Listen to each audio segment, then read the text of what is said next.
چون اومدم چند تا چیز بهتون بگم، اینکه دارین خودتون میبینین تو چه بازی افتادم.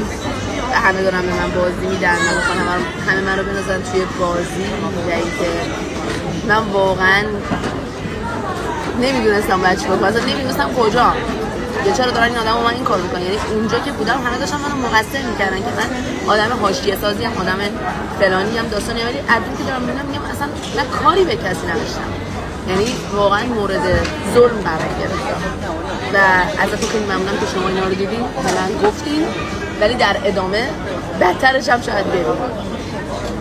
دیگه حرفی ندارم، خواستم اینا رو بهتون بگم. کسایی که خیلی هارت و پورت میکنن از اون بر میخوان منو خراب کنن، واقعا خودتون دارین میبینین که به هیچ جایی نمیرسن و واقعا همتون دیدین که من اونجا چطوری بودم و اونا اونجا چطوری هستن و چطوری خواهند بود در ادامه.